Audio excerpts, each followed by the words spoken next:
All right, welcome back to Henry's Family Farm. So we have another exciting endeavor today, at least for the cows. So they are literally going to get out this time, and we're gonna, it sounds like maybe they kind of know, but we're gonna put them out here, and we've got one small paddock here. It's about a half an acre, I think, and we want them to eat that grass down because we have to move my wife's chicken operation, which is right there, or her egg operation, I should say. And we don't want to waste the ground that is growing up to grass, because the chickens will eat it and do their thing, but they don't need it. They don't need it as tall anyway. So there's probably a good 4 or 5 inches of growth here, and I know that that's not good for the pasture necessarily, but pardon the wind here, but the cows need some more green, and they're getting kind of sick of hay, so they know what's going on. But I'm gonna try not to get run over here if I can help it. So they kind of know what's going on. I'm gonna open this gate first. This is was our kind of kill pen. So when we harvest our animals, we used to put them in here. It's double gated, and they could do their thing. So obviously, as you can see, they're ready to get out because they're all in here with me. But just gotta put this on real quick so that the gate stays open and doesn't lock anybody out, because we want them to be able to, there we go, get back in the barn when they need to. So you can see they're going to town on this good stuff. I'm going to try to open this gate and not get run over. Let's go this way. Here we go.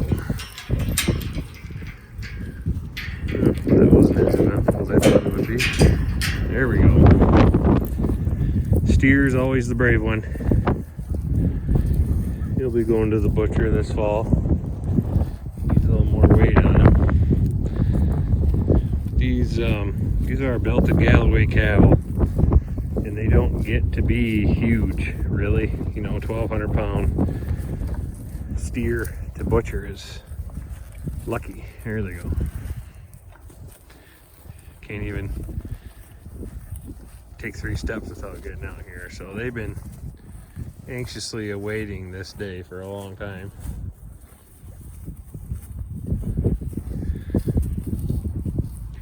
They'd rather have green grass than anything. We don't grain our cattle, and they'd rather you can entice them with green grass or maybe an alfalfa pellet or something like that more than you can with a bucket of chicken grain or hog feed or something, just to keep them handy and get them moved around. But they'd rather have this good green grass.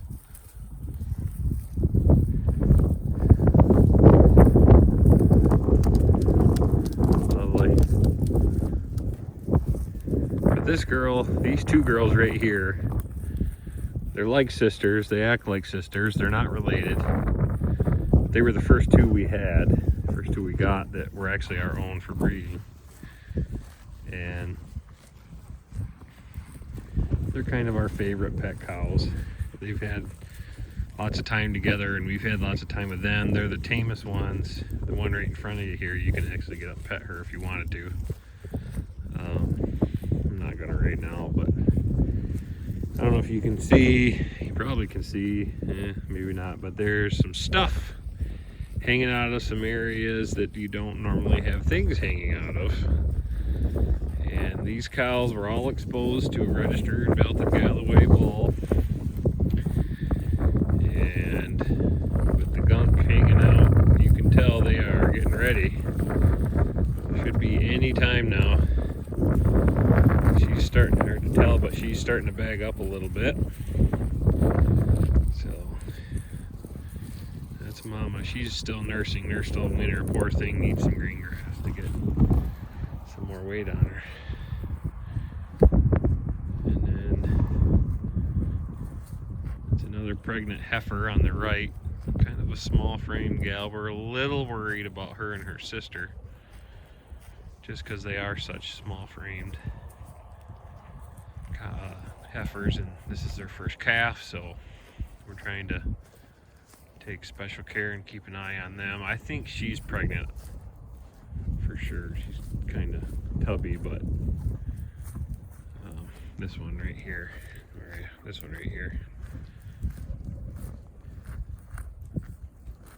So yeah, a couple. One on the left, he's a steer calf that it's a surprise birth from a cow we bought in October. And well, he's actually not a steer yet. He will be here in the next week. And then this is Winnie, or Aylwin, my wife named her, which is Ainsley's calf, which is that big one right there in the middle. She's not quite a year old. That's JBC, or Junior. JBC is short for Junior Bacon Cheeseburger, because that's what he's going to be in the fall, hopefully. Just a little guy, but we can put some serious weight on him in a short period of time with our program. So he doesn't look like it. He's probably 500 pounds, I would guess. So there they are. Cows are out. This kind of starts our rotational grazing for the year. They'll get this area longer than they normally would, just because the pastures aren't quite ready to turn them loose on. But you see how well they like the green grass. There's not a single head out there that's up. They're all down eating grass. So we want them to get as much benefit from the grass as we can, because we're just gonna turn the chickens loose on it. So I don't know if you can tell, but like right in here, this area right in here is where this portable chicken coop used to be, and the chickens knock it right down, almost to bare ground in some places. And there's no, I mean, they do fertilize for sure. This is where we put these chickens, is the best grass we have on the entire farm, just because they have good manure and everything. But they do set it back quite a bit. So instead of letting them just eat the grass, the tall grass, we wanted to let these guys out first, so that they could munch it down for a couple days and go from there. So they look pretty happy. It's a nice sunshiny day. It's cold. It's about 34 degrees out right now, and windy. 34 degrees and windy, and I apologize for that. You probably can hear it on the phone, but it's a nice day. Blue sky, sun's out. So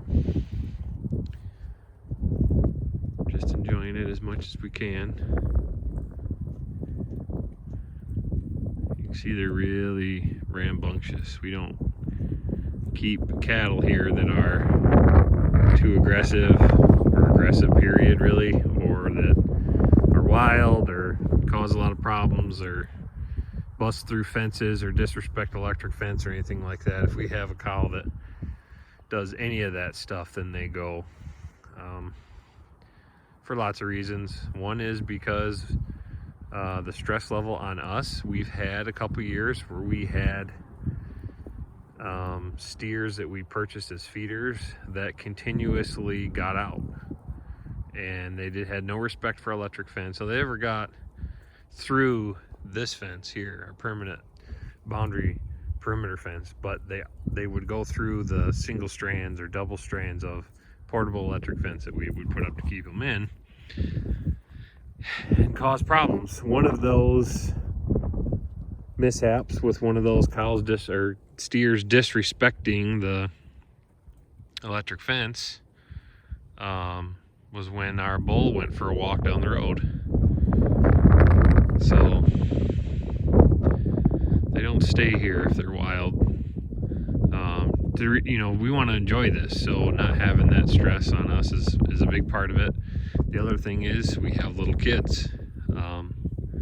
My daughter's 4, my son's 2.5, a little over 2.5, and we want them to be out here and to be able to enjoy this. And if we've got wild cows that we can't trust, then we can't bring our kids out here, because a lot of times it's just a single strand of either high tensile or polybraid portable electric fencing that stands between us and these cows. And if they don't respect that, then they can hurt us or hurt our kids or anything. It doesn't bother me so much. I mean, I could get away or at least fight back, but you know, our kids can't, and that'd be terrible if our kids got hurt. So we don't want that to happen. So we don't keep wild cows here, which is good. We like it that way. What do you think, buddy? So he doesn't look as big as he really is. He looks tiny, but he's actually a pretty decent size critter.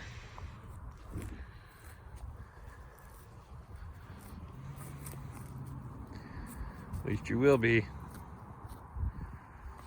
Got that winter shag on their coat still. It's still pretty cold, but this guy, unfortunately, is also still intact. He is still technically a bull. And he's getting to the age where he's getting a little randy. So, like the other little calf, within a couple weeks here, within probably the next 10 days, he will no longer be a bull. So we'll do a video on that.